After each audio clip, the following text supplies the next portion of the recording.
안녕하세요. 저는 결혼을 앞둔 30살의 예비 신부입니다. 오늘 저의 예비 남편과 함께 살게 될 신혼집을 계약함으로써 결혼에 대한 모든 준비가 마쳐졌어요. 남들은 결혼을 준비하며 많이 싸우고 우울증도 오고 한다던데 저는 모든 것이 너무 순조롭게 잘 진행되어서 그저 행복할 따름이네요. 아무 고민 걱정 없는 제가 이렇게 사연을 보내게 된 이유는 제 옆에 있는 현재 예비 남편이 아닌 2년 전에 만났던 이전 예비 남편에 관한 이야기를 하기 위해서입니다. 사실 저는 2년 전에 결혼까지 약속한 사람이 있었어요. 그 당시에는 정말 내 인생의 마지막 남자라 생각하고 만났는데 결국에는 그 사람에게 어이없이 파혼당하고 헤어졌네요. 헤어지고 나서는 좀 힘들기는 했지만 지금 보면 그 사람과 헤어져서 더 좋은 남자를 만날 수 있게 된 것 같아요. 그럼 지금부터 2년 전으로 돌아가 저의 이전 예비 남편 이야기를 꺼내볼까 해요. 2년 전, 저는 아버지의 회사에서 격리로 근무하고 있었습니다. 아버지의 회사는 저희 할아버지부터 운영을 해오던 회사로 설립한 지 60년이나 되었고 직원 수도 80명에 연 매출도 100억이 넘는 알짜배기 중소기업이랍니다. 할아버지께서 회사를 설립하고 대표로 계시다가 5년 정도 전에 건강 악화로 경영 일선에서 물러나시고 그 자리를 아버지가 물려받게 되었죠. 사실 처음에는 아버지의 회사에 들어가지 않으려고 했어요. 왜냐면 아버지의 회사는 화학 관련 회사인데 저는 이쪽은 아예 관심도 없고 전혀 모르는 데다가 회사보다는 사회복지 쪽에 관심이 더 많았거든요. 그래서 화학과를 가라는 아버지의 뜻을 따르지 않고 사회복지학과를 졸업하고 사회복지 관련 센터나 요양원을 차려 운영하려고 했답니다. 그런데 아버지는 유일한 자식인 제가 이 회사를 물려받기를 원하셨어요. 하지만 제가 계속 싫다고 하자 그럼 아버지는 딱 3년만 회사에서 일을 해보고 정말 아니라고 생각되면 그때 제가 하고 싶은 대로 하라고 하셨습니다.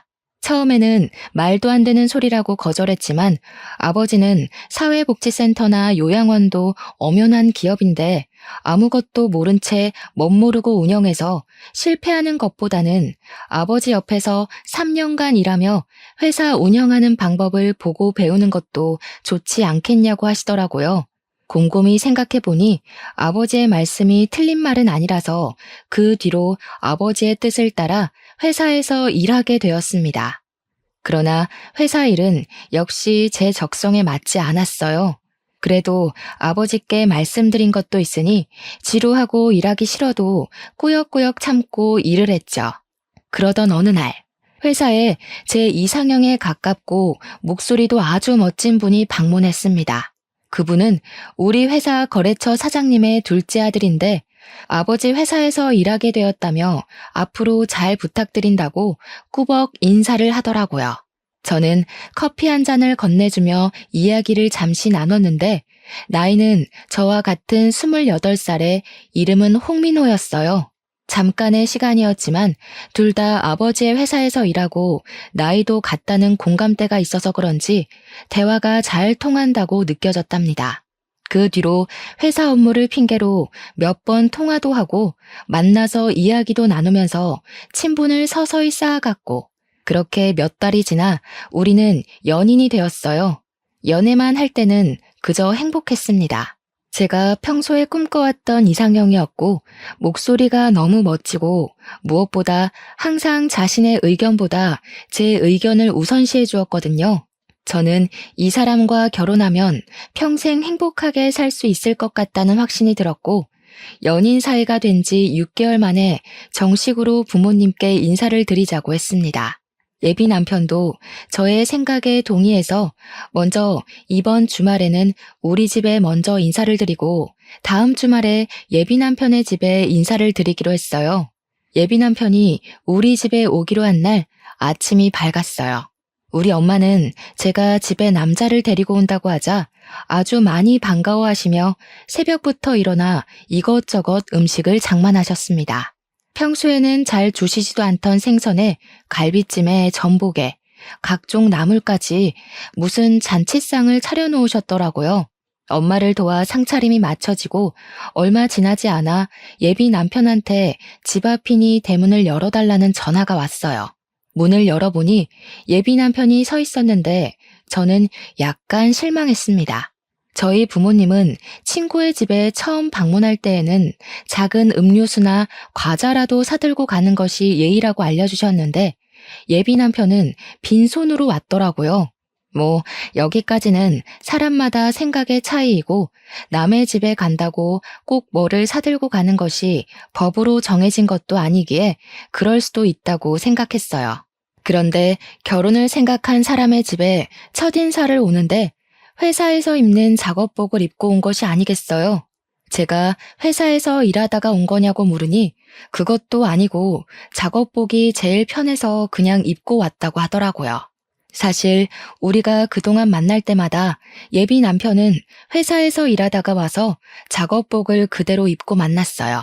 어차피 둘이서만 만나는 거고 예비 남편은 아버지의 회사를 물려받을 생각으로 회사에서 먹고 자고 생활하니 그런 부분에 대해 큰 불만은 없었습니다. 하지만 오늘은 엄연히 결혼을 염두에 두고 만나는 첫 자리인데 작업복을 입고 오는 것은 좀 아니잖아요. 게다가 일하다가 온 것도 아니고 그냥 단순히 편하다는 이유로 이렇게 왔다는 것이 저는 이해가 잘 되지 않더라고요. 부모님도 조금 당황하신 눈치였지만 일단 제가 집에 처음으로 데리고 온 남자이니 반갑게 맞이해 주셨습니다. 예비 남편은 엄마가 준비하신 음식을 아주 맛있게 먹었고 엄마는 그런 모습이 보기 좋았는지 이것저것 더 먹으라고 챙겨주시더라고요.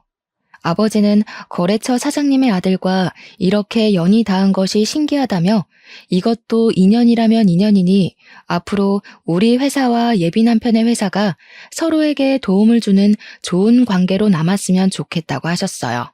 그리고 다음 주 제가 예비 남편의 집에 인사를 드리러 가기로 한 날이 되었습니다. 저희 부모님은 그래도 첫 방문이니 뭐라도 들고 가야 한다며 과일 바구니를 준비해 주셨어요. 옷도 그냥 편하게 청바지에 티셔츠를 입고 가려고 했는데 엄마는 첫인사인데 이렇게 입고 가는 것은 조금 아닌 것 같다며 정장 스타일의 원피스를 입고 가라고 하시더라고요. 그렇게 저는 원피스에 과일 바구니를 들고 예비 남편의 집 앞으로 가서 전화했습니다.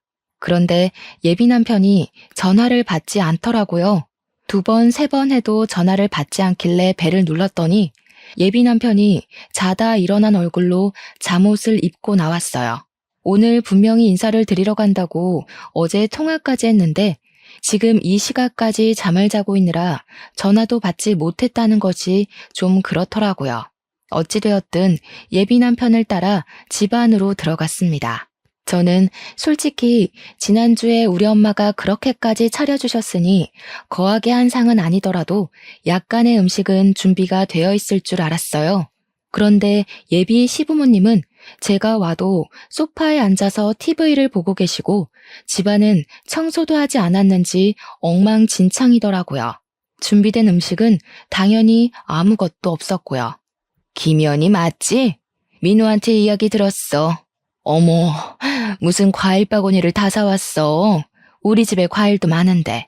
일단 그래도 사왔으니 잘 먹을게. 주말에는 원래 쉬어야 하니까 청소도 못했어. 이해하지?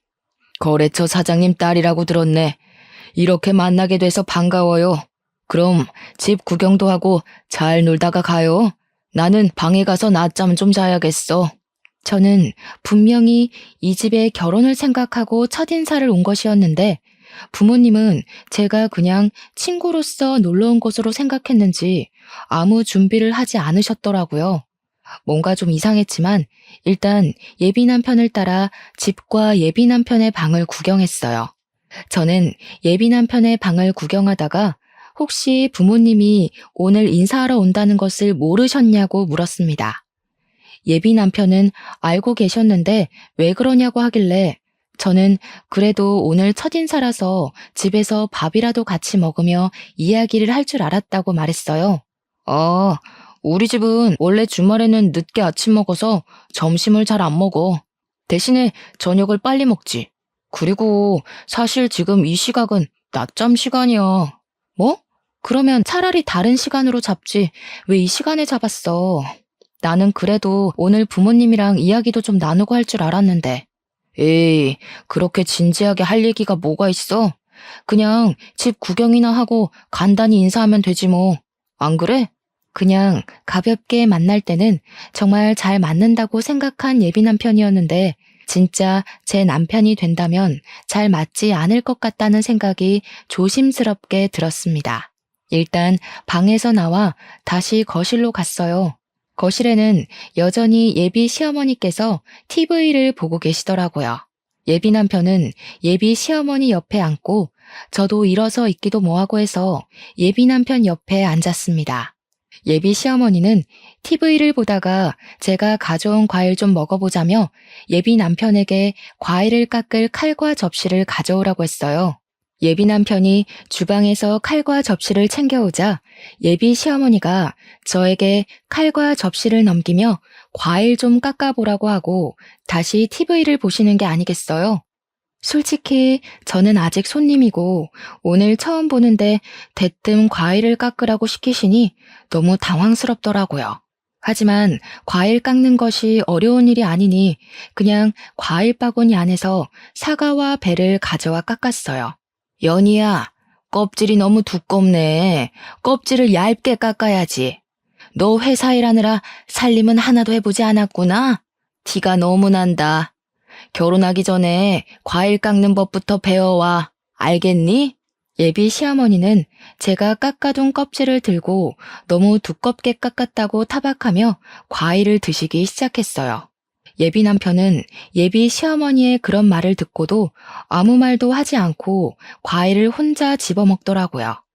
솔직히 우리 집에서는 예비 남편 온다고 상다리 휘어지게 잔치상을 차려 대접했는데 여기서는 물 한 잔도 받아 먹지 못하고 이렇게 과일이나 깎고 있으며 타박까지 듣는 것이 화가 났어요. 그래도 처음 뵙는 자리인데 굳이 소란을 만들고 싶지는 않아서 그냥 꾹 참고 있었습니다. 그런데 너네는 결혼하면 엄마한테 용돈 얼마 줄 거야? 연희 너희 회사는 꽤 크니까 부모님 도움 많이 받을 수 있지 않아? 나중에 연희 네가 회사 물려받을 수도 있고 말이야. 저는 아버지 회사에는 관심 없어요. 지금은 3년만 회사에 다녀보라고 하셔서 그냥 다니고 있는 거예요. 그리고 저는 결혼할 때 친정의 도움 없이 제 힘으로 결혼을 하고 싶어요. 그래? 그럼 뭐 많이 모았어? 할아버지께서 저 20살 때 성인 된 기념으로 주신 제 명의 아파트 하나 있고 어릴 때부터 돈 모으고 투자도 하고 해서 결혼을 준비할 정도의 돈은 있어요. 아파트가 있어? 그럼 네 아파트에서 너희 신혼살림 꾸리면 되겠다. 참, 요새 내 주변에 며느리 본 사람들 이야기 들어보니까 며느리들이 시댁에 한 달에 100만 원씩 용돈 준다더라. 자산이 그 정도나 있으면 너희도 한 달에 용돈 100만 원 가능하겠다. 우리 민호가 여자는 기막히게 잘 골라왔네. 엄마, 당연하지. 연희도 회사 계속 다니고 나도 아버지 밑에서 일하면 그 정도는 가능하지 않겠어? 연희야, 그치? 저는 솔직히 아버지 회사 3년만 다니고 관두고 제 갈 길을 갈 것이고 제 명의 아파트는 여기서 먼 서울이라 거기서 신혼살림을 꾸릴 생각 없습니다. 그리고 시부모님 용돈은 아직 생각을 해보지는 않았지만 한 달에 100만 원은 조금 과한 것 같다는 생각이 드네요. 그리고 시부모님께 한 달에 100만 원을 드리면 친정 부모님께도 100만 원씩 드려야 하는데 그럼 한 달에 200만 원이 나가는 셈이 되니 너무 부담되네요. 너도 설마 시댁과 친정이 무조건 똑같아야 한다고 생각하는 그런 아이니? 어차피 친정은 회사도 엄청나게 잘 되고 돈도 많은데 굳이 용돈을 왜 드려? 그리고 아파트가 회사가 멀어서 그곳에서 신혼집 못 꾸리겠으면 그 집 팔면 되잖아. 그 팔고 난 돈으로 이 근처에다가 신혼집 얻어서 살면 되지. 그러면 빚도 생기지 않고 딱 좋네. 그치? 무조건 안 된다고 하지만 말고 내 말 한번 진지하게 생각해봐. 어른 말 잘 들으면 자다가도 떡이 나온단다 얘야. 예비 시어머니는 제 명의 아파트를 판 돈으로 이 근처에 신혼집을 마련하고 한 달에 자신에게 100만 원씩 보내주길 바라는 눈치였습니다. 저는 그런 요구가 너무 기가 막혔어요. 제 명의 아파트니까 필요하다면 제 마음대로 아파트를 팔 수 있기는 하지만 할아버지의 선물이니 될 수 있으면 오래 가지고 있다가 나중에 의미 있게 사용하고 싶었거든요. 그런데 예비 시어머니는 그 아파트를 팔고 집을 마련하라고 하고 심지어 한 달에 100만 원이나 되는 큰 용돈을 그저 바라고만 계시더라고요. 솔직히 우리 부모님은 결혼한다고 하면 이것저것 해주신다고 난리이실 텐데 예비 시어머니는 결혼하면 그저 이것저것 받을 생각뿐인 것 같아서 매우 실망스러웠답니다. 제 표정이 좋지 않자 예비 남편은 제가 피곤해 보인다며 집에 데려다 준다고 어서 가자고 했어요. 그래서 그냥 인사하고 바로 그 집에서 나왔습니다. 엄마가 그냥 농담으로 이야기하는 건데 꼭 그렇게까지 진지하게 얘기해야겠어? 너는 꼭 쓸데없이 진지하더라. 농담? 내 명의로 된 아파트를 팔아서 신혼집을 마련하고 한 달에 100만 원이나 용돈을 바라시는 게 농담이야? 그리고 지금 우리는 그냥 친구 사이로 만나는 게 아니라 결혼을 생각하며 만나는 거야. 당연히 이런 돈 문제는 진지하게 이야기를 해야 하는 거 아니야? 내 생각엔 우리가 당장 상견례하고 결혼 날짜 잡은 것도 아닌데 네가 너무 앞서간 것 같아. 솔직히 이런 이야기는 상견례를 하고 나서 말해도 되잖아. 그니까 이런 거에 싸우지 말자. 예비 남편은 그저 대충 얼버무리려 했습니다.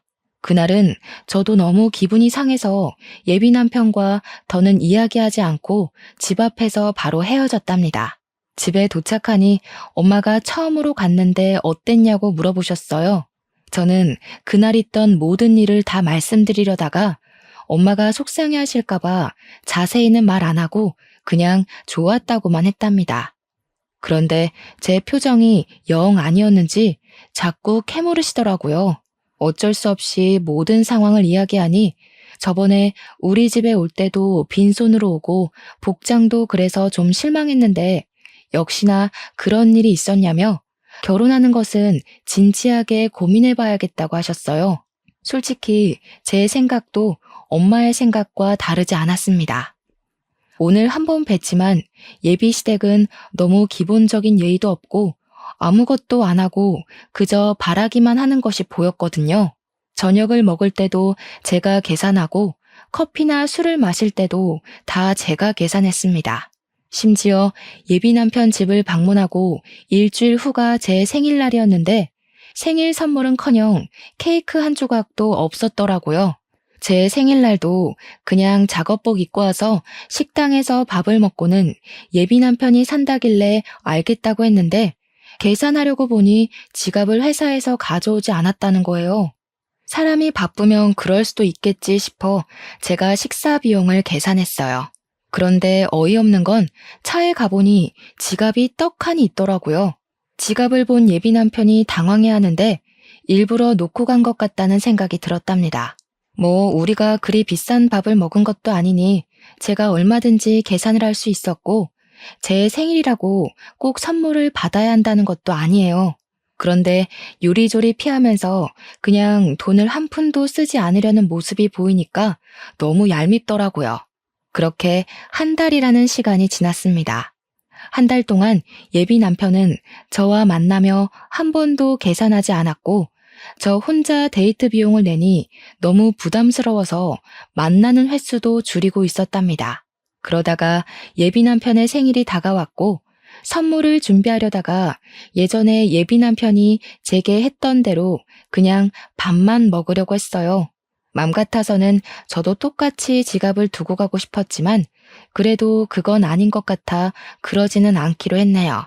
그런데 자신의 생일 일주일 전부터 블루투스 이어폰이 일할 때 필요하다며 자꾸 블루투스 이어폰을 생일 선물로 사달라는 식으로 이야기하더라고요. 저한테 돈을 한 푼도 쓰지 않으려는 예비 남편에게 굳이 블루투스 이어폰을 사주고 싶지는 않았어요.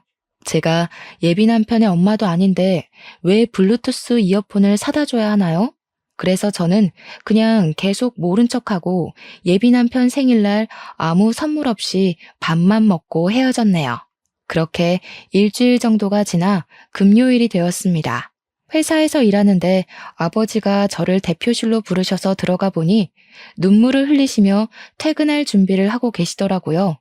무슨 일이냐고 여쭤보니 건강이 좋지 않으셔서 입원해 계시던 할아버지께서 곧 돌아가실 것 같으니 빨리 병원으로 오라고 연락이 왔다는 거예요. 저는 아버지를 모시고 바로 병원으로 갔습니다. 병원에 가니 이미 엄마는 도착해 계셨는데 할아버지는 숨쉬기조차 버거워 보이셨어요. 그 와중에도 아버지와 제가 온 것을 보시고는 힘겹게 미소를 지으시고 눈을 지그시 감으시더라고요. 그렇게 감긴 할아버지의 눈은 영원히 떠지지 않았답니다. 우리 가족은 고인이 되신 할아버지의 장례 준비를 시작했어요. 빈소를 차리고 영정사진을 준비하고 지인들에게 부고를 보냈죠. 예비 남편에게도 부고를 보내니 지금 바로 장례식장으로 가겠다는 연락이 왔어요. 그리고 전화를 끊고 1시간 만에 예비 남편이 장례식장에 도착했어요. 예비 남편은 먼저 할아버지께 인사를 드리고 나서 우리 가족을 돕다가 늦은 밤이 되어서야 집으로 돌아갔네요. 저는 할아버지가 돌아가셨다는 소식을 듣자마자 바로 달려와서 도와준 예비 남편에게 너무 고마웠어요. 사실 그 전까지만 해도 예비 남편에게 많이 서운했었지만 그런 감정이 모두 다 사라지고 그저 고맙고 또 고마울 따름이었습니다. 그리고 다음날 할아버지의 입관식을 마치고 슬픔에 잠겨 있는데 모르는 번호로 전화가 왔어요. 내 번호 몰랐지? 나 민호 엄마. 그니까 장차 너의 시어머니가 될 사람이야. 다름이 아니고 오늘 오후에 김치 담글 건데 와서 배워. 결혼 전에 시댁에 드나들면서 가족들과도 친분을 쌓고 해야 하는 거다. 저번에 민호 형, 그니까 너의 아주버님도 못 봤잖아.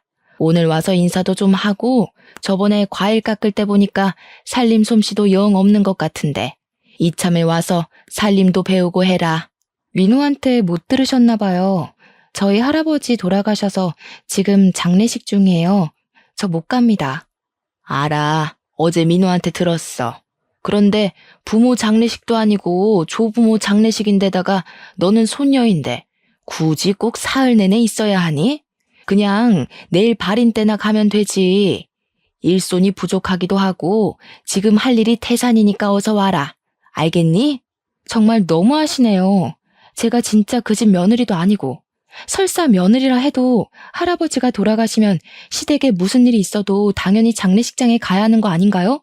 지금 결혼도 안 한 제가 할아버지의 장례식도 불참하고 고작 예비시댁에 김장하러 가야 할 이유 전혀 없다고 보는데요. 뭐? 너 말 다 했니? 고작 예비시댁? 그리고 김장이 얼마나 중요한 일인데 어떻게 말을 그딴 식으로 하니? 너 정말 못 배워먹은 아이구나. 정말 너무하다. 정말 너무한 건 어머님이시죠. 그리고 누구든 조부상 중이면 이런 말 전에 위로부터 하는 게 당연한 겁니다. 조부상을 당한 것을 알면서도 위로는커녕 김치를 담그러 오라니. 지나가는 사람 붙잡고 물어보세요. 이게 옳은 일인지요? 저는 처음에 예비 시어머니가 김장하러 오라길래 당연히 할아버지가 돌아가신 사실을 모른다고 생각했습니다. 그런데 예비 시어머니는 그 사실을 아는데도 저는 손녀이니 굳이 3일 다 있을 필요가 없다며 김장을 배우러 오라고 하는 게 아니겠어요.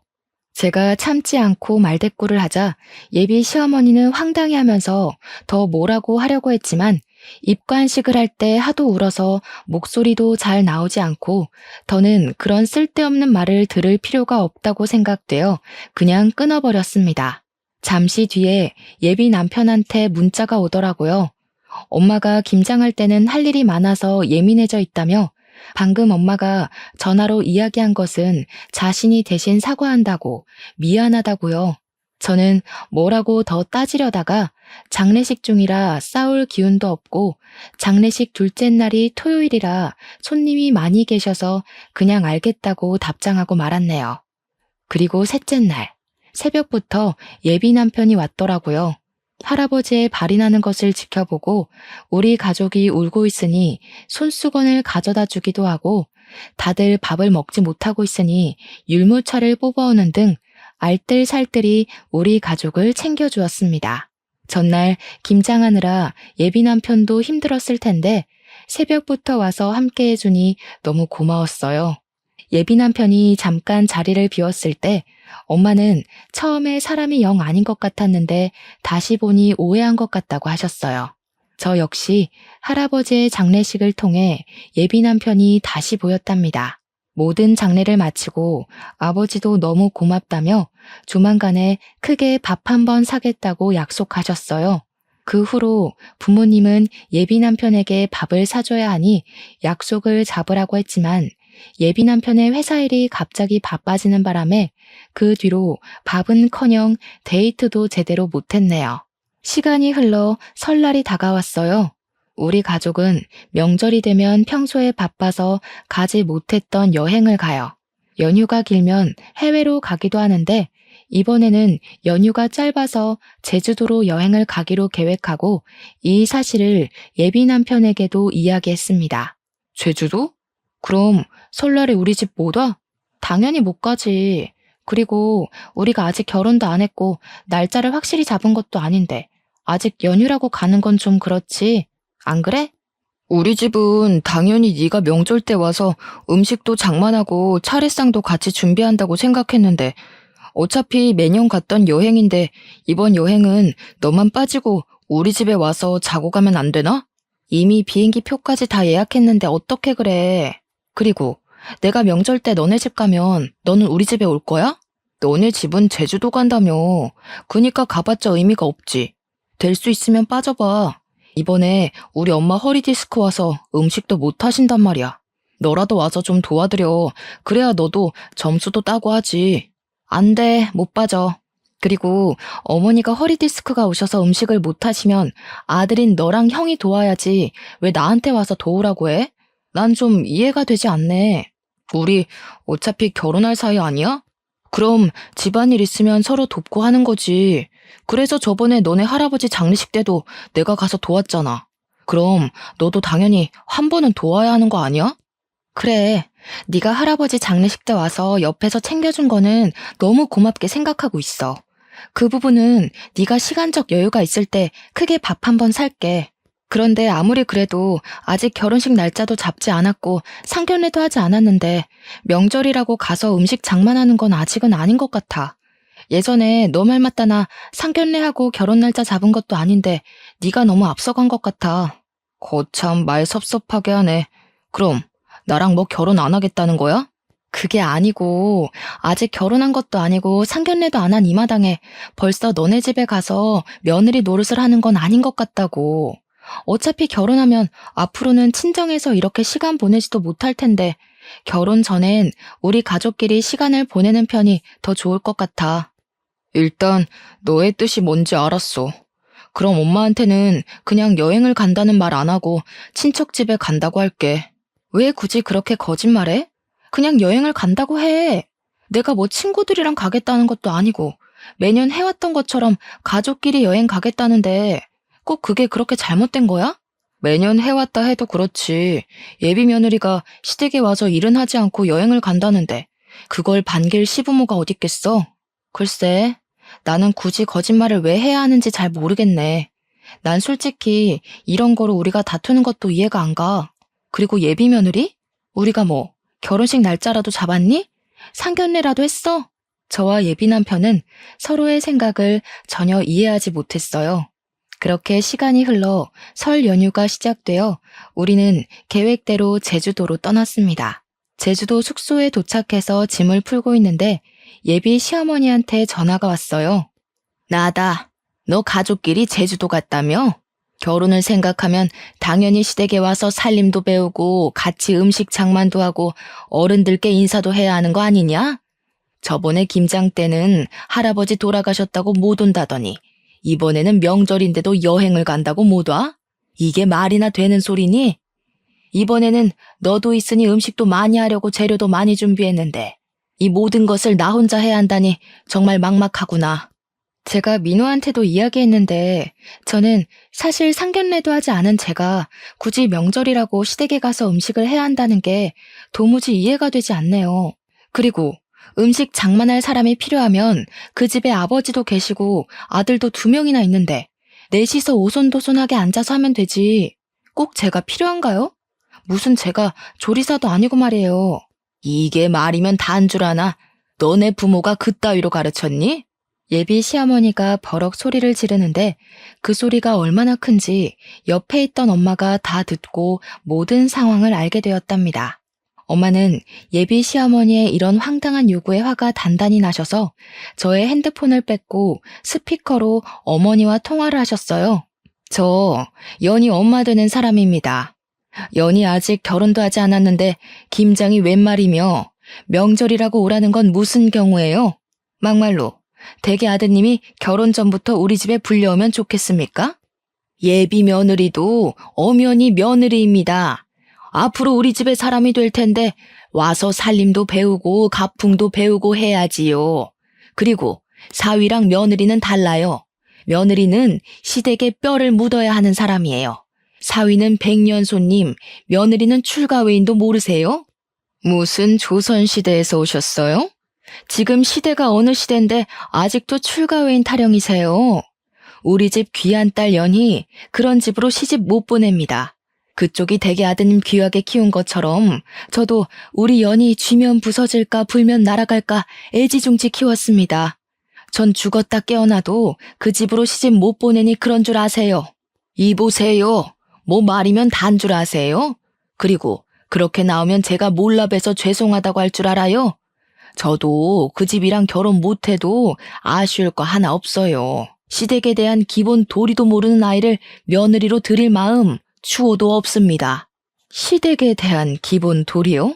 그러는 그쪽은 사람에 대한 기본 도리가 하나도 없으시네요. 상 치르는 아이한테 김장하러 오라고 하지를 않나. 아직 결혼도 안 했는데 전화해서는 소리 지르면서 어서 오라고 하지 않나. 저는 이렇게 도리가 없는 집안에 우리 연희 절대 못 보냅니다. 전화 끊습니다.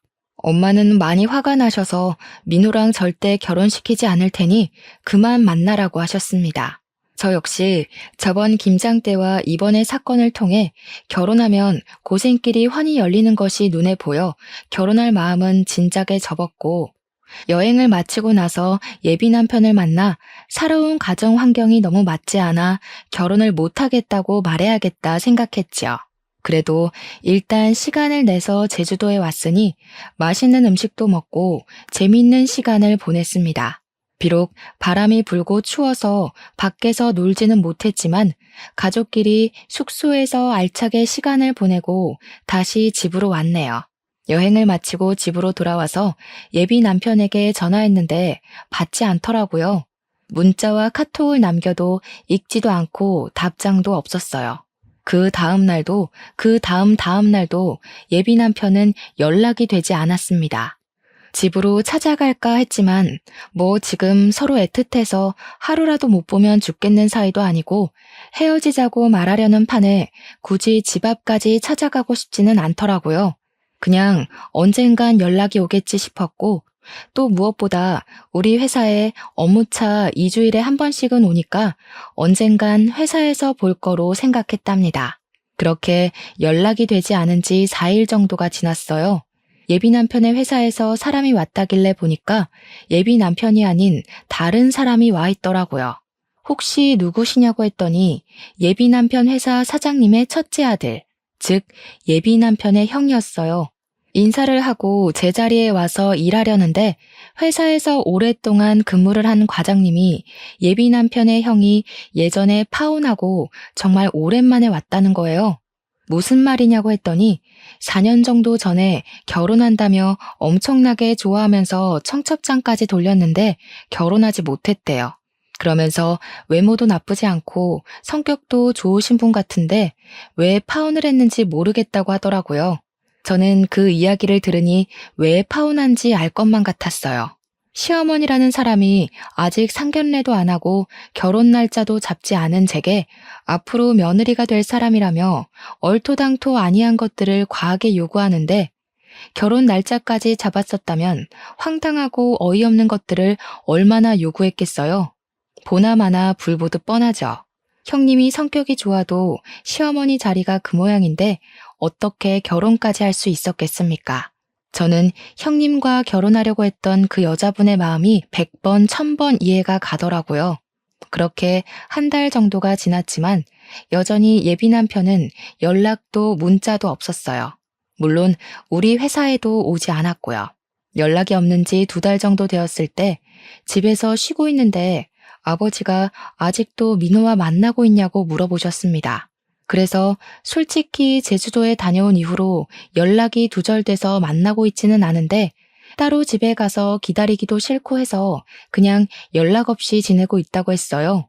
10살짜리 애들도 아니고 결혼까지 생각했다가 헤어질 마음이 있으면 만나서 이야기하고 제대로 끝내야지. 일방적으로 연락을 끊는 건 무슨 경우라니? 아들이나 그 아버지나 정정당당하지 못한 것은 똑같구나. 사실 민호네 회사에서 우리 회사 제품이 좋지 않은 것처럼 거짓말을 하며 악의적으로 허위 사실을 유포했단다. 내가 알아보니 거기 사장, 그러니까 민호의 아버지가 그런 짓을 벌인 것 같아. 그래서 요새 회사 매출이 떨어진 거예요?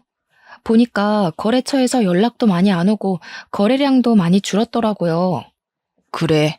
그래서 거래처 사장들한테 일일이 다 전화해서 오해라고 말하고는 있는데 일단 너는 지금 헤어진 것이 맞는 거지? 마음 같아서는 경찰에 허위사실 유포죄로 고소해버리고 싶지만 경찰서 들락날락하는 것도 번거로운 일이니 그렇게까지는 않고 그냥 너와 민호와 있던 일들 거래처에 이야기하며 인성이 좋지 않은 집안이라고 거래처들에 말하고 싶은데 그래도 되겠니? 네, 전 그래도 상관없어요. 그냥 그렇게 꼭 해주세요. 그런 집은 절대로 잘 되면 안 돼요. 그 후로 아버지는 거래처 사장님들께 예비 남편과 저의 이야기를 다 퍼뜨렸습니다. 그랬더니 거래처 사장님들은 예비 남편의 회사가 경영도 아주 더럽게 하고 인성도 별로라며 하나 둘씩 예비 남편의 회사와 거래를 끊겠다고 했답니다. 결국 예비 남편의 회사는 매출이 없어 회사가 문을 닫았고 이렇게 회사가 망하고 나니 그제야 예비 남편에게 전화가 왔어요. 야, 너네 아버지 때문에 우리 회사 다 망했잖아. 이게 지금 뭐 하는 짓이야, 치사하게. 오랜만이네. 몇 달 만에 연락했으면 최소한 그동안 잘 지냈냐고 안부 인사 먼저 하는 게 예의 아니니? 먼저 치사하게 나온 쪽이 누군데 우리한테 난리야? 우리 아버지가 무슨 근거 없는 이야기 했니? 우리는 실제 사실을 이야기한 것뿐이야. 그리고 너는 애도 아니고 헤어진다고 잠수를 타냐? 나 참 어이가 없어서. 아니다. 기본적인 예의도 모르고 바라는 것만 많은 너네 집이랑 시작 전에 이렇게 헤어지는 게 다행이지. 아무래도 우리 집 조상신이 나를 구해준 것 같네. 뭐? 너 어떻게 말을 그따위로 해? 제정신이야? 아무리 그래도 우리 결혼을 생각하고 진지하게 만났던 사이였어. 그래, 우리 결혼을 생각한 사이였지. 그런데 너는 그렇게 잠수 타냐? 지금 우리 거의 3달 만에 연락한 건 알고 있지? 우리가 정말 진지하게 만남을 생각했다면 이렇게 오랫동안 잠적했겠어? 우리는 이제 결혼을 앞뒀던 사이가 아니라 원수보다도 못한 사이가 된 거야. 알겠니? 더는 너랑 내가 할 얘기 없을 것 같은데 끊는다. 차마 잘 지내라는 말은 못하겠다. 안녕. 저는 마지막으로 하고 싶던 말 다 쏟아내고 끊어버렸고 그 뒤로 연락이 오지 않았습니다. 이렇게 저는 파혼했네요. 그 뒤로 한동안은 뭔가 마음이 허해서 회사 일과 공부에만 미쳐서 살았어요. 그 결과 회사에서도 인정받고 컴퓨터 관련 자격증도 따고 영어 실력도 향상되었죠. 그렇게 살다가 회사에서 좋은 대리님을 만났고 그분은 저의 진짜 예비 남편이 되어 결혼을 앞두고 있답니다. 물론 파혼을 한 저의 사연도 다 말했는데 제 상황을 누구보다 안타까워했고 이해해 주었어요. 게다가 제 진짜 시부모님이 되실 분들은 너무 인자하시고 집에 방문하면 하나라도 더 챙겨주시려고 하세요. 정말 저를 딸처럼 생각하시는 것이 눈에 보여서 너무 감사한 마음으로 행복하게 결혼 준비를 하고 있답니다. 연애와 관련된 말 중에 똥차가 가고 벤츠가 온다라는 말 있죠? 아마 한 번쯤은 다들 들어보셨을 텐데 저는 사실 이 말을 싫어했어요. 본인 스스로 벤츠를 살 수 있는 능력을 키우면 되는데 아무것도 하지 않고 벤츠처럼 좋은 남자가 오기만을 기다리는 것 같았거든요. 그런데 똥차를 만나고 허한 마음을 채우려 이것저것 공부하며 스펙을 쌓으니 정말 제 인생에 벤츠 같은 남자가 왔네요. 2년 전 파혼을 겪으면서 한때는 정말 우울하기도 했는데 그래도 지금 생각하면 그때 많이 배우고 내면적으로 성장하게 된 계기가 된 것 같아요. 지금 제 사연을 듣고 계시는 분 중에서도 예전에 저처럼 파혼을 생각하시거나 파혼을 이제 막 경험한 분들도 분명히 계실 것으로 생각합니다. 파혼을 겪었다고 해서 인생을 실패한 것이 아니니 너무 좌절하지 마세요. 여러분에게 파혼의 시련을 안겨준 똥차가 갔으니 이제는 자신의 스펙을 쌓고 내면을 착실하게 다져서 여러분만의 벤츠를 꼭 찾으셨으면 좋겠습니다. 희망과 용기를 잃지 마시고 열심히 살아보자고요. 저의 사연을 듣고 누군가는 위로와 용기를 얻길 바라며 저의 이야기를 마쳐볼까 합니다. 들어주셔서 감사합니다.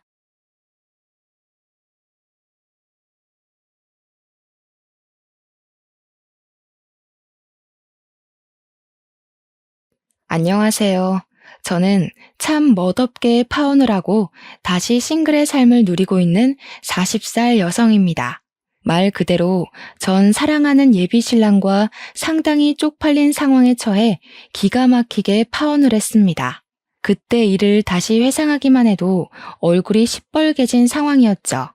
제가 결혼을 준비하기에는 적은 나이가 아니기 때문에 사리분별 잘하고 야무지게 결혼할 줄 알았다고 생각한 사람들이 제 주위에 많습니다.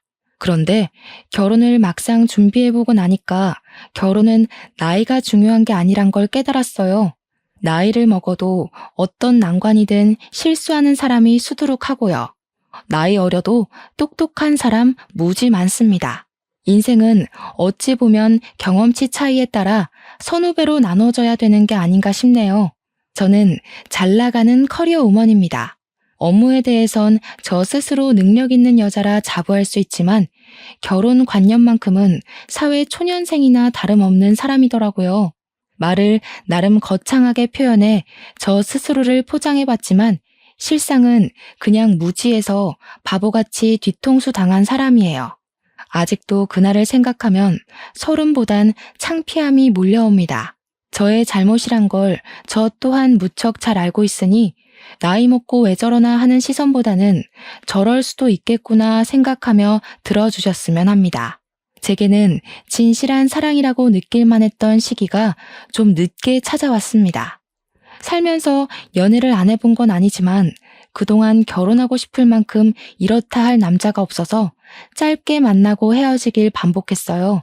제가 나이가 드니까 당연히 연애를 시작한다면 언젠가는 결혼 얘기로 이어질 수밖에 없었는데 그럴 때마다 남자 쪽에서 먼저 뒷걸음질을 쳤습니다. 그래서 저는 평생 독거 인생으로 일만 하며 살다가 갈 줄 알았어요.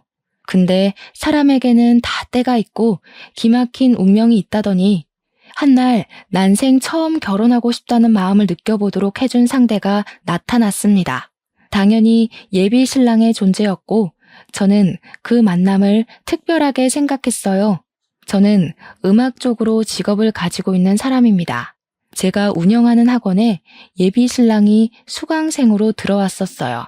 지금 생각하면 예비 신랑이 제게 의도적으로 접근했다는 걸 알겠는데 그때만 해도 제가 남자를 안 만난 지 너무 오래되어 순진했던 것 같습니다.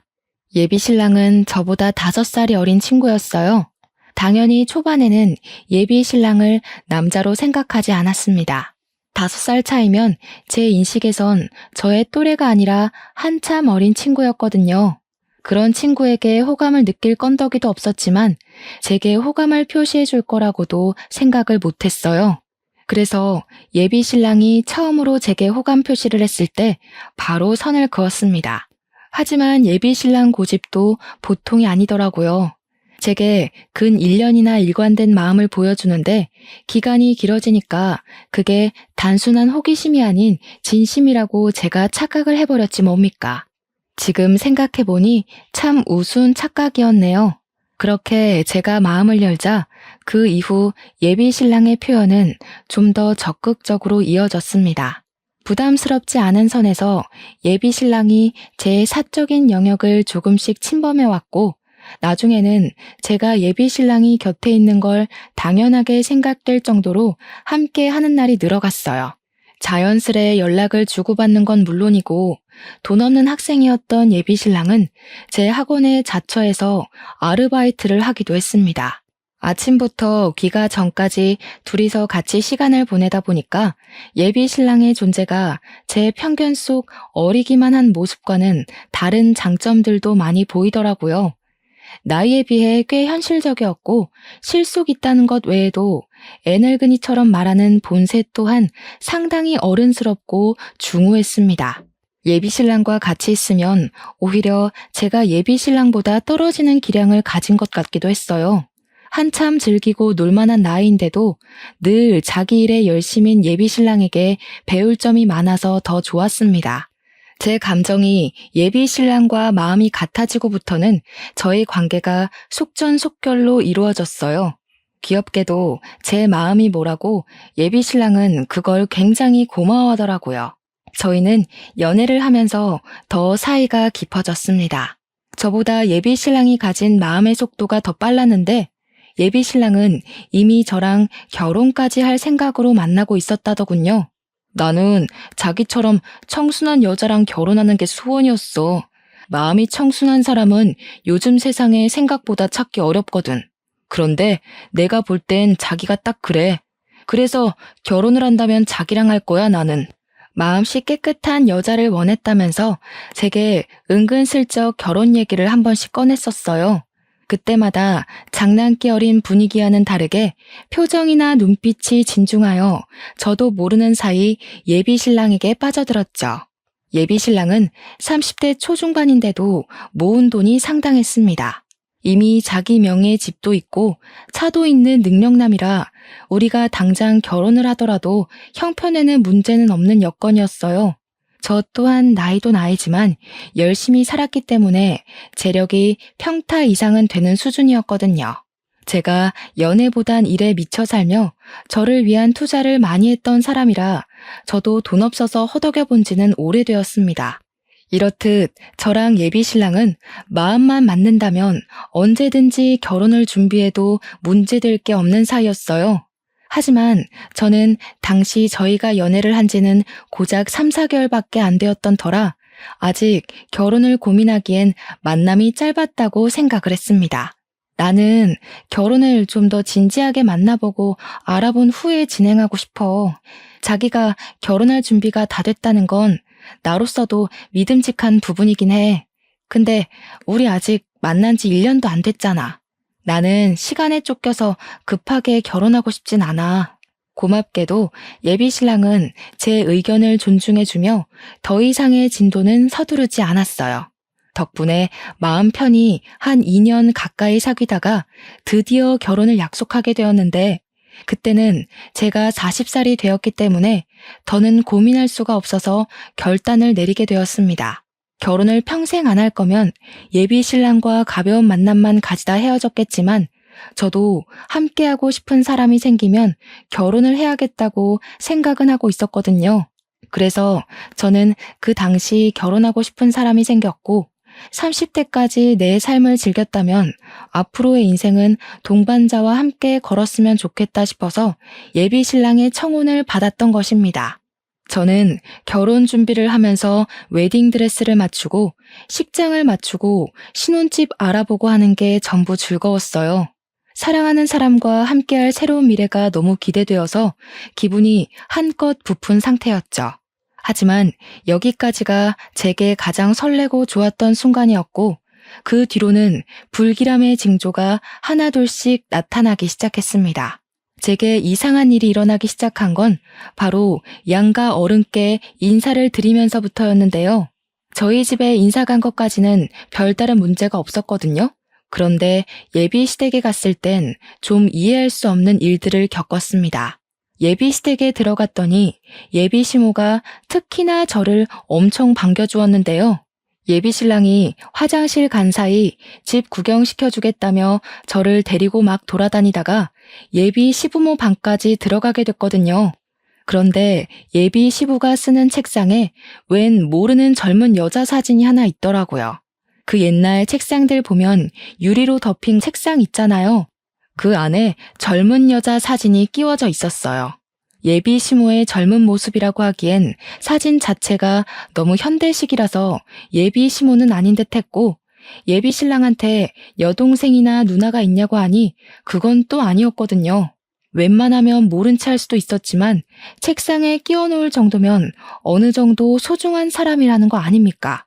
그래서 저는 대놓고 예비 시모한테 물어봐야 했어요. 물론 혹시 실례될 질문일지도 모르니 빙빙 둘러서 말입니다. 어머님, 이분은 누구세요? 대영 씨는 외동이라고 알고 있는데 혹시 어머님 젊었을 때예요? 되게 미인이시다. 옛날 사진을 요즘식으로 인화하신 거예요? 그렇게 물었더니 예비 시모가 자기 아들 자랑을 술술술 하다가 제가 가리키는 걸 보곤 급당황을 했습니다. 그리곤 사진에 대한 얘기는 생략하고 이상한 동문서답을 했어요. 이제 그만 밥 먹자더니 저를 데리고 급하게 거실 밖으로 나와버렸죠. 어르신이라서 그런지 아니면 제가 정말 물으면 안 될 일을 물어서 그런 건지 예비 시모 행동이 너무 부자연스럽더라고요. 그렇게 수상쩍게 나오는데 제가 더 궁금하지 않겠습니까? 일단 예비 시댁에선 마무리 잘하고 나와서 예비 신랑한테 따로 그 사진의 존재를 물었습니다. 엄마가 그 사진 아직 안 치웠나 보네? 사실 내가 지난번에 전 약혼녀 얘기한 적 있잖아. 걔랑 결혼까지 갈 뻔한 사이였는데 걔가 알고 보니 자기 집 형편을 사기쳤더라고. 그래서 파혼한 사람이야. 그러니까 한마디로 전 약혼녀 사진이 버젓이 있다는 겁니다. 그런데도 예비 시부모가 전 약혼녀 사진을 갖고 있는 건 예비 시댁과 그녀가 많이 친했었다고 그래서 그녀의 소식을 가끔씩 궁금해한다고 하는 겁니다. 예비 신랑은 제가 괜히 신경 쓸까봐 그는 그녀 욕을 더 하면서 자기 입장에서는 꼴도 보기 싫은 여자라고 했습니다. 예비 신랑이 파혼했다는 이력을 못 들은 게 아니었기에 그냥 싶었는데 그 변명 자체가 제게 그리 개운한 변명은 아니었어요. 도대체 전 약혼녀랑 집안이 얼마나 가까웠길래, 도대체 그녀가 얼마나 자기 집 형편으로 사기를 쳤길래 책상에 사진까지 보관할 정도로 좋았던 관계가 파혼으로 치달았나 궁금했습니다. 물론 전 약혼녀랑 파혼하는 덕에 제가 예비 신랑을 만난 거라 당시에는 그저 그녀가 예비 신랑을 놓쳐줘서 고맙게만 느껴졌어요. 그렇게 결혼식 날짜가 3주 뒤로 바짝 다가왔습니다. 저와 예비 신랑의 관계는 여느 때처럼 돈독했어요. 당시 저는 앞으로 다가올 성대한 식을 위해서 살도 빼야 하고 피부 관리도 해야 하고 신혼여행지도 알아봐야 하고 이런저런 일들 때문에 정신없이 보냈는데요. 그 때문에 예비 시댁에서 봤던 그 사진 여부에 대해선 까맣게 잊어버리고 있었습니다. 그렇게 한창 바쁘게 지내고 있던 날 제게 문자 하나가 왔어요. 모르는 번호였지만 결코 무시할 수 없는 저를 향한 경고 메시지 같은 거였는데요. 저더러 현재 만나고 있는 사람이 김대영 씨 맞냐고. 그 사람 사기꾼이니까 결혼하지 말라는 간결하고도 강한 경고가 날라왔었어요. 느닷없이 날라온 문자는 황당한 내용이었음에도 불구하고 제 등골에 초름을 쫙 일으켰습니다. 근거 없는 말이니 무시하면 된다지만 이상하게 그 브레이커를 밟은 것처럼 제 심장이 덜컥 멈추게 되더라고요. 이 사람은 누군데 제 예비 신랑을 알고 있고 사기꾼이라고 하고 결혼을 하지 말라는 건지, 우리가 결혼을 한다는 사실은 또 어떻게 알고 있는 건지, 머리를 굴리면 굴릴수록 의문투성이었습니다. 그냥 지나칠 수 없는 문자였으나 검증되지 않은 메시지이니 일단은 답장을 하지 않고 그날을 넘겼습니다. 그럼에도 그날은 하루 종일 제 머릿속에 그 문자 내용들만이 가득했어요. 그리고 바로 그 다음날 제가 답장이라도 해주길 바라는 건지 같은 번호로 비슷한 분위기의 문자가 또 날라오더라고요. 문자 내용은 역시나 예비 신랑과 결혼을 하지 말라는 협박조의 설득이었죠. 저더러 자기 꼴 나고 싶지 않으면 당장 헤어지라면서 예비 신랑이 집도 차도 다 자기 명의라고 하지 않냐고 그거 다 구라라고 했고, 예비 신랑이 본래 순진한 여자 께서 등쳐먹고 쉽게 살려는 제비새끼라는 욕들이 가득한 내용이었습니다. 이런 문자는 하루 이틀을 시작으로 매일매일 날라오기 시작했어요. 그럴 때마다 저는 계속 읽고 무시했고 그 찝찝한 문자를 그저 누군가의 장난일 뿐이라고만 생각하려 했습니다. 하지만 그런 부정의 문자를 계속 받다 보니 점점 정신이 이상해지는 것 같더라고요. 시간이 갈수록 문자의 황당한 내용들이 진짜처럼 느껴지지 뭡니까? 아직 예비 신랑한테 말은 안 한 상태였어요. 문자 내용을 보면 볼수록 이걸 보내는 당사자가 예비 신랑과 결혼 직전에 헤어졌다던 전 약혼녀의 존재 같았거든요.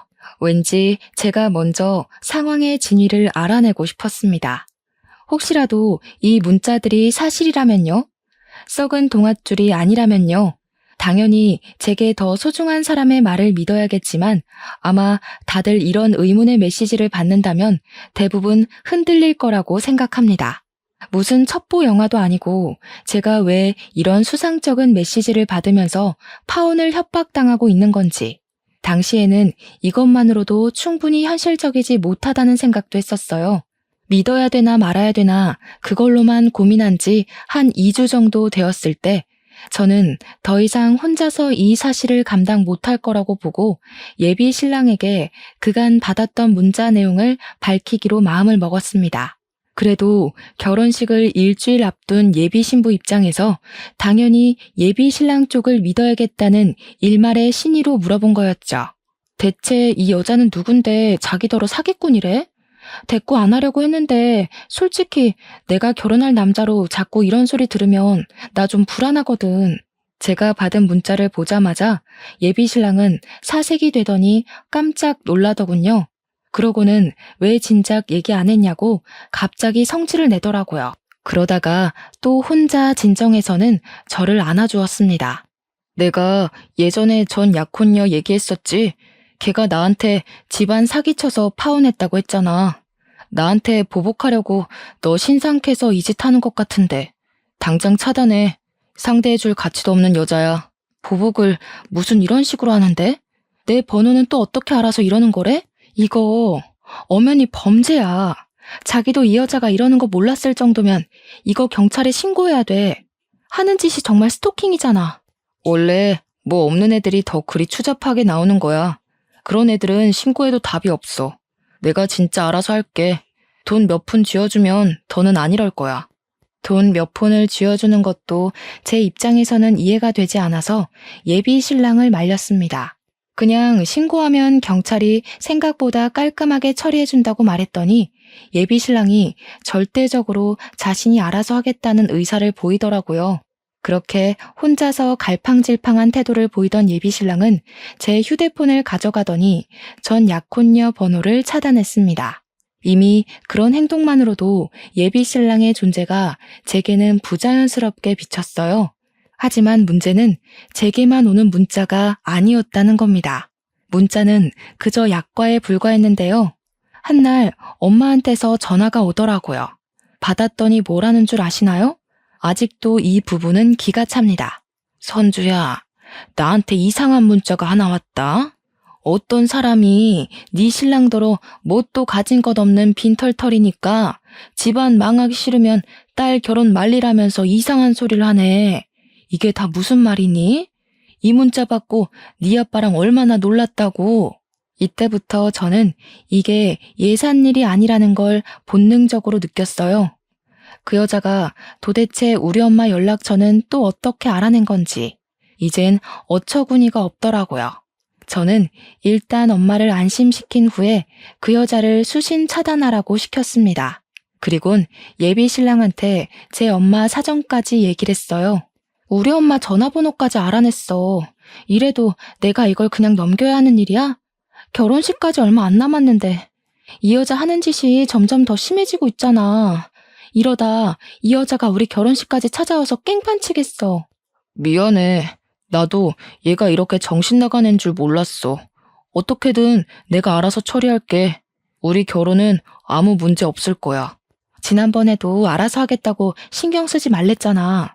그런데 자기가 아무것도 못할 동안 이 여자가 지금 우리 엄마 전화번호까지 알아낸 거 아니야. 이런 소리 하기 싫은데 왜 자기 과거 여자 때문에 우리 부모님이 불안에 떨어야 돼? 나 이거 신고할래. 기분 나빠서 못 참겠어. 제발 나 좀 믿어줘. 얘가 아무래도 내가 찾는 거 눈치채고 갑자기 숨어버린 것 같아. 얼마 전에 마주쳤는데 도망친 이후로 못 찾고 있어. 이러면 경찰에 연락한다고 해도 말짱 도루묵이야. 나 조금만 믿고 기다려주라, 응? 우리 결혼식은 절대 차질 없게 할게. 예비 신랑은 제게 절절매며 사과를 하더니 한 3일은 연락이 없었습니다. 우리 결혼식은 고작 4일 앞으로 다가왔는데 갈수록 뭔가 잘못되고 있는 듯해 불안했어요. 그렇게 3일 뒤, 새벽 늦게 예비 신랑한테서 문자가 왔는데 혹시 전 약혼녀가 찾아간다면 절대 문 열어주지 말라는 연락이었습니다. 이건 또 뭔 소린가 싶어서 보자마자 화가 났어요. 저는 신혼집 들어가기 전까지 부모님 집에 머물고 있는 중이었거든요. 혹시라도 무슨 일이 생길지도 모른다는 예비 신랑의 주의를 듣자 온몸에 공포가 싹 오르더라고요.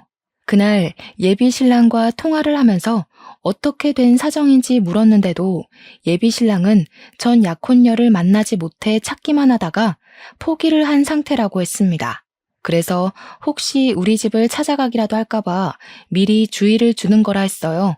그러면서 미안하다는 말까지 꼭 덧붙였고 피해는 없도록 하겠다는 신뢰성 없는 말로만 저를 위로했죠. 그 일 때문에 예비 신랑과 새벽 내내 통화를 하느라 밤잠을 샌 저는 피곤한 몸으로 출근을 강행했습니다. 그리고 문을 열고 나가자마자 풍기는 악취 때문에 선조름마저 다 깼을 정도로 놀라고 말았어요. 대체 이게 무슨 냄새인가 싶어 주위를 둘러보다 발견을 한 건데요. 세상에나 우리 집 대문 뒤에 웬 사람 똥이 있는 거 아니겠어요? 그냥 모양새나 굵기 등을 봐선 분명 사람 똥 같았습니다. 그리고 그게 조금 뭉개져 있었는데 밟은 것도 아니고 누가 인위적으로 손을 이용해 퍼낸 모양새로 놓여 있더군요. 그 모양새가 가리키는 징조는 바로 제 눈앞에서 확인이 되었어요. 우리 집 바깥 문고리에 똥이 처발러서 굳어 있더라고요. 저는 그 자리에서 악 소리를 지르며 기겁하고 집 안에 들어갔습니다. 제 비명소리에 부모님이 저를 걱정해서 뛰쳐나왔고 저는 부모님께 상황 설명할 새도 없이 그 자리에서 바로 경찰서에 신고를 해버렸어요. 얼마 뒤 경찰이 우리 집을 찾아왔는데 제가 사정을 설명하기도 전에 문 밖에서 이미 상황 파악을 한 듯 했습니다. 누가 그랬는지 지피는 사람 있냐는 경찰의 말에 저는 당장 예비 신랑의 전 약혼녀를 불렀어요. 전화번호 말고는 모르는 사람인데 그동안 받은 협박 문자까지 보여주면서 이상한 스토킹을 받고 있었다고 고발했습니다. 경찰은 제가 준 전화번호와 건물 내 CCTV를 이용해서 전 약혼녀의 인상착의를 확보해 바로 추적에 들어갔어요. 그렇게 얼마 뒤 전 약혼녀를 붙잡았다는 연락을 받았습니다. 예비 신랑이 그렇게 못 찾겠다고 헤매기만 했던 전 약혼녀를 12시간도 안 돼서 잡은 거였어요. 물론 예비 신랑 입장은 경찰이 아니니까 능력면에서 경찰보다 뒤떨어졌다는 걸로 이해를 했었던 부분입니다. 어쨌든 저는 경찰 연락을 받자마자 당장 그 여자의 두꺼운 낯짝을 확인하고 싶었어요.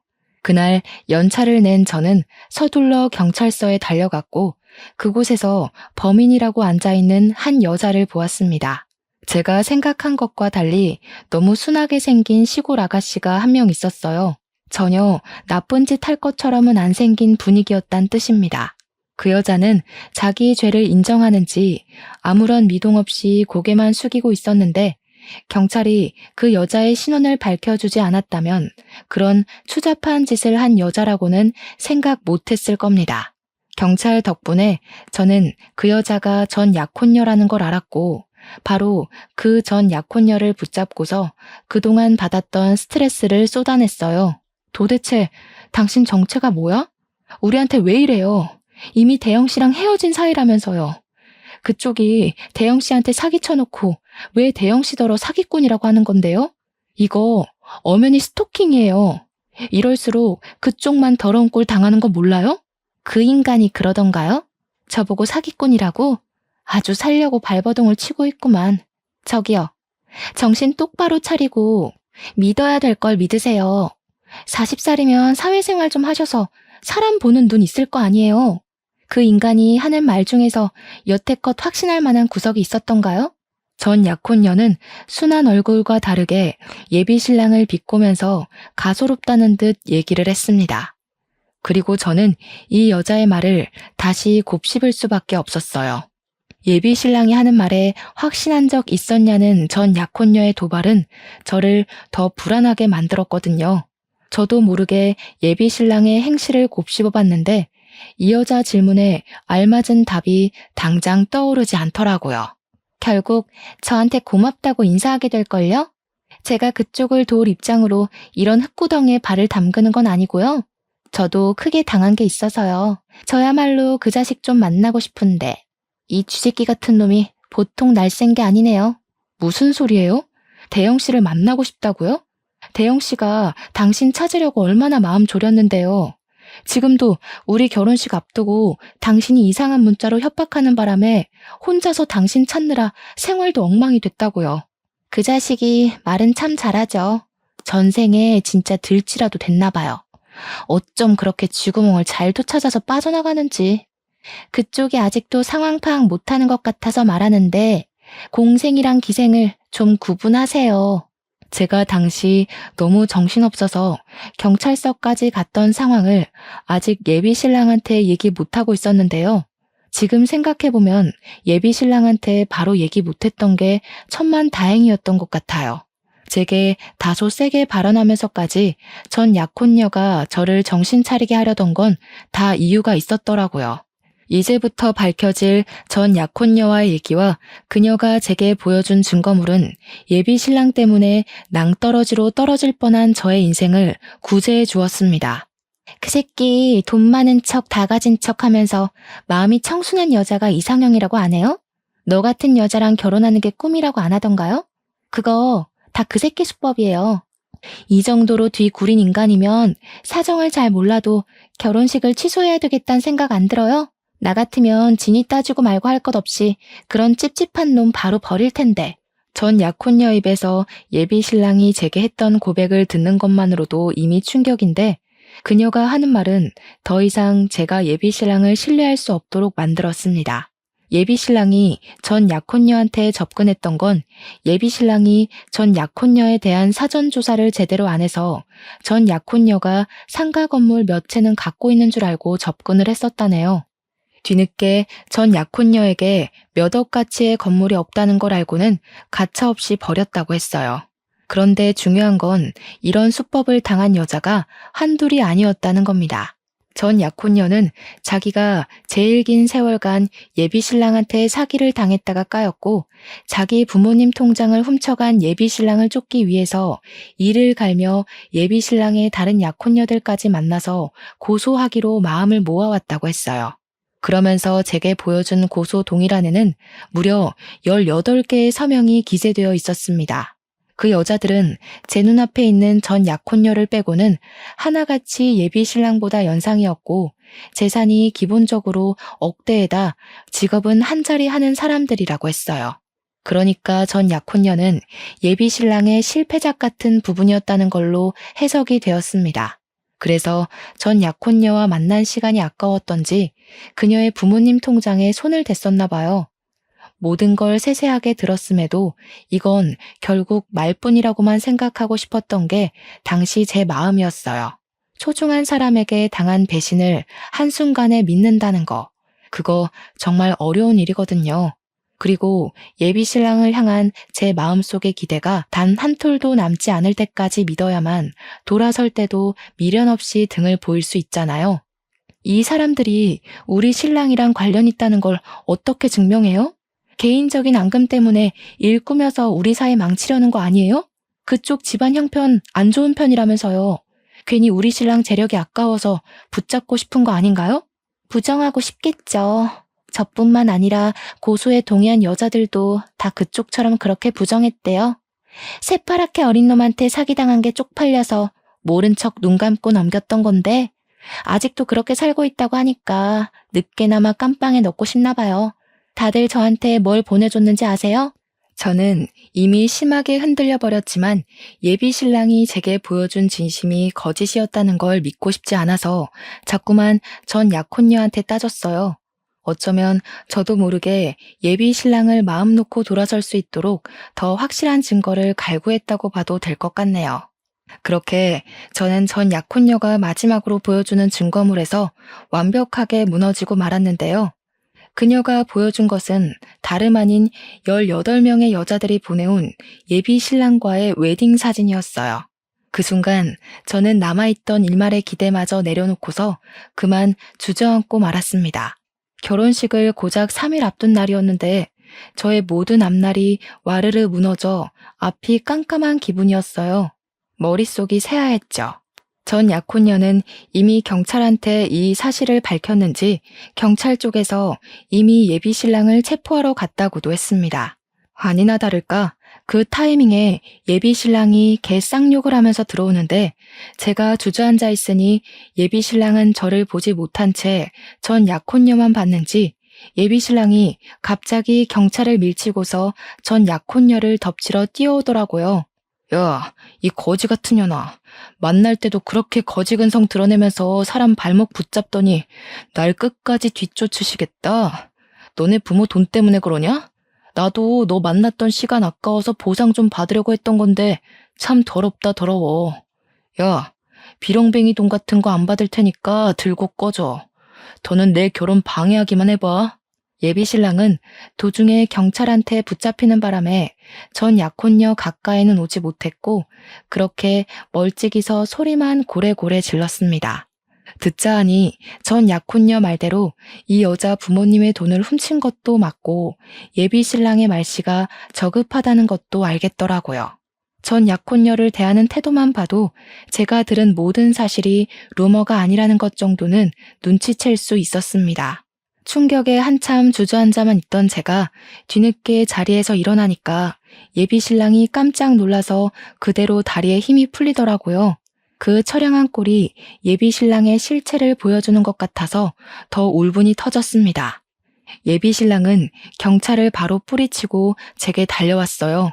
자기가 왜 어떻게 여기 있어? 이 여자가 또 뭐라고 한 거지? 둘이 따로 만났던 거야? 이 여자 정신 나갔으니까 내가 연락하지 말라고 했잖아.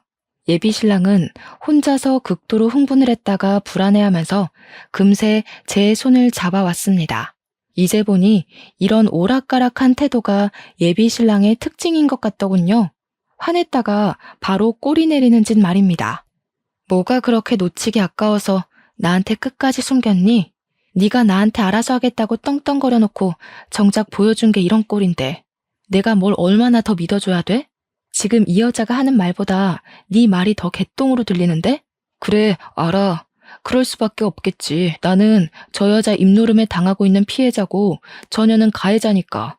작정하고 얘기를 꾸며온 사람이랑 밑도 끝도 없이 당하는 사람이랑 어떻게 말하는 수준이 같겠어.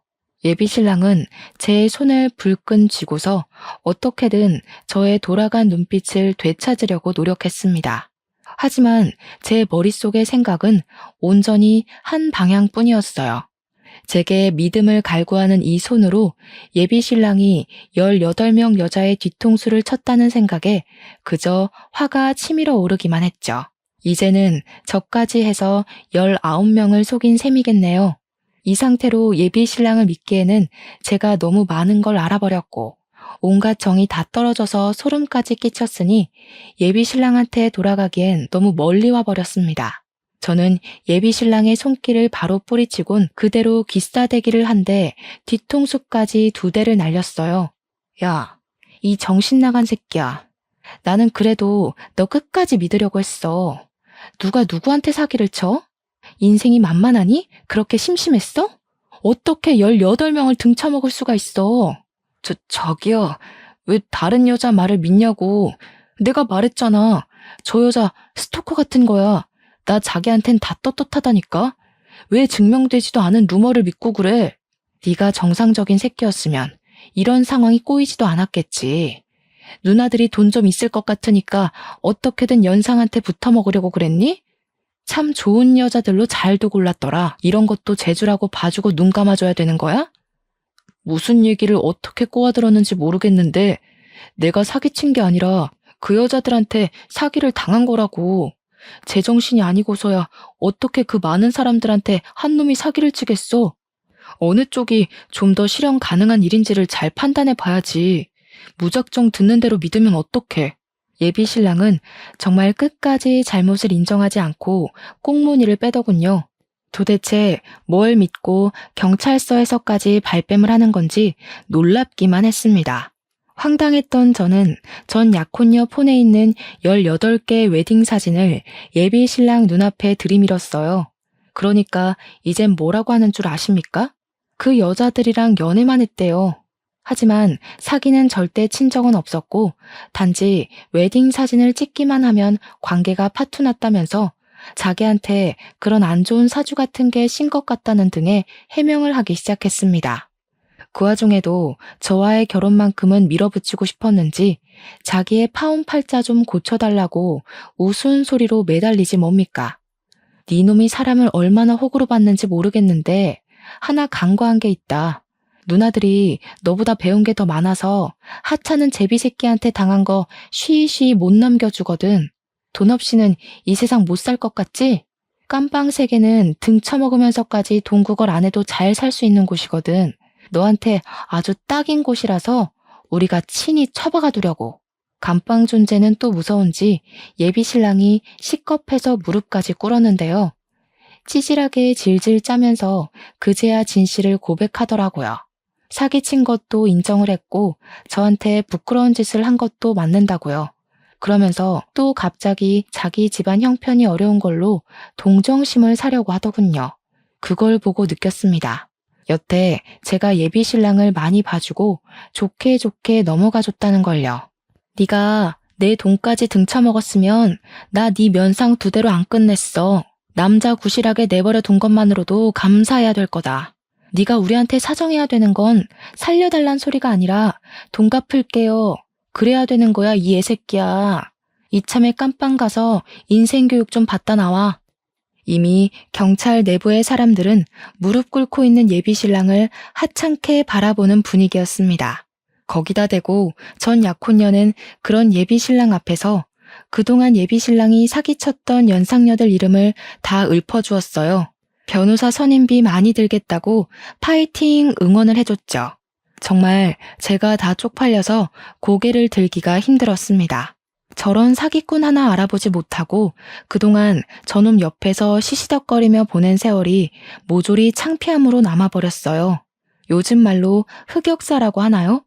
사연 쓰는 곳이 아니었다면 제 지인들 앞에서는 감히 얘기를 꺼내보지도 못했을 정도로 민망했습니다.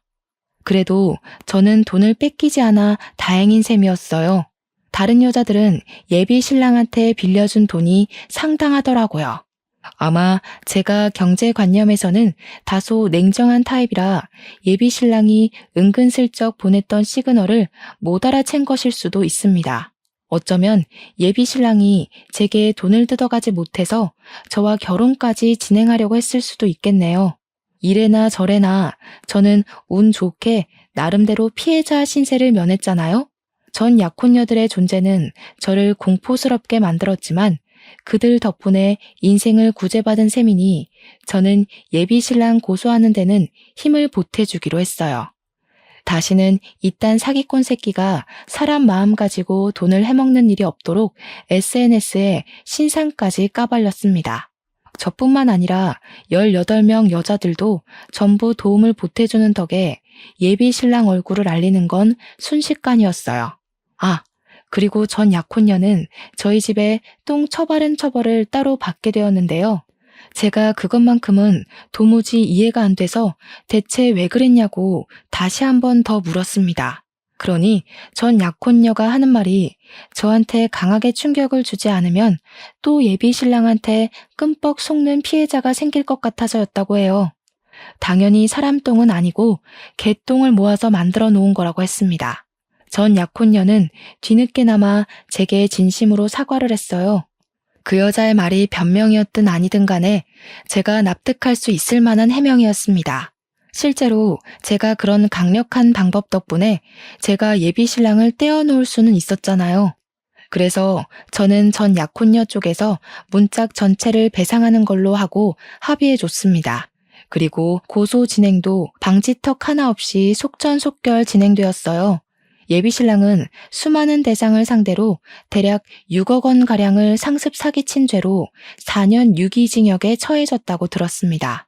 제가 맞은 뒤통수의 세기에 비하면 아주 허망한 결론이었지만 그래도 불구덩이에 발 담그기 직전에 빠져나올 수 있어 다행으로 보려고 해요.